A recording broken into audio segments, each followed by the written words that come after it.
saya akan menceritakan isi buku yang berjudul Mesum, itu kisah Swadharma, Guru Lupa dan Pengajian suatu romantika. Judulnya Memori Gusti Ngurah Gorde, Autobiografi. Nama penulis Profesor Dr. Igusti Ngurah Gorde. Nama anggota kelompok saya itu saya Kadek Pradita, sama Ade Deoyani, Putu Sri Wahyuni. Perwakilan dari S1 Manajemen Reguler Sore semester 1. Buku ini menggambarkan perjalanan hidup dan pemikiran Profesor Gorde yang berakat kuat pada nilai spiritual, pendidikan, dan pengabdian sosial.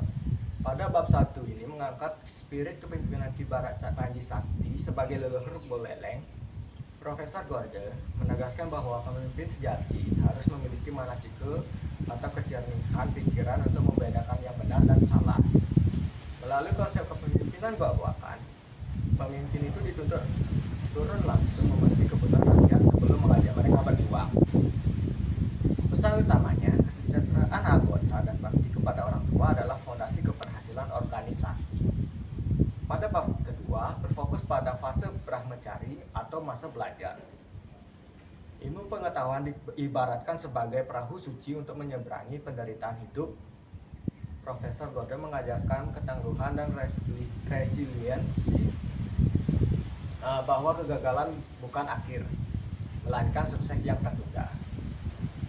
Pendidikan tidak hanya soal kecerdasan, tetapi pembentukan disiplin, kejujuran, dan berkarakter dengan peran ayah sebagai pembimbing yang bijaksana.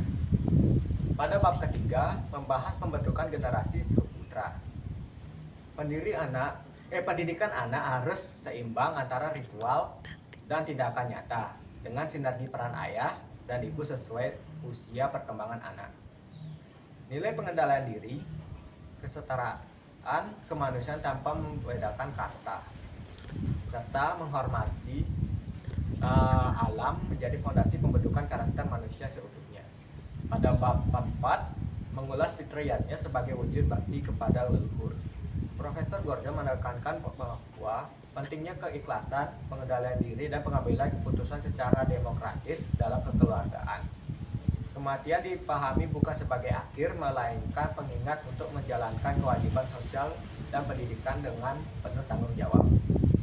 Pada bab kelima hingga ketujuh menggambarkan peran Profesor Gorde sebagai guru pengajian, suami, dan wartawan. Sebagai guru, beliau menjadi acarya yang mengajarkan dharma melalui keteladanan dalam rumah tangga. Pernikahan dipandang sebagai yatnya suci yang dijalankan sebagai istri, sebagai bersama istri, sebagai pendamping setia. Sebagai wartawan, beliau menjadikan kreativitas dan kejujuran sebagai sarana pengabdian sosial. Pada bab ke-8 menunjukkan bagiannya dan bakti nyata Profesor Gorde melalui pendirian SMP Yusuf Kesade, pengabdiannya sebagai guru, serta pemberian beasiswa bagi anak-anak kurang mampu dan yatim piatu.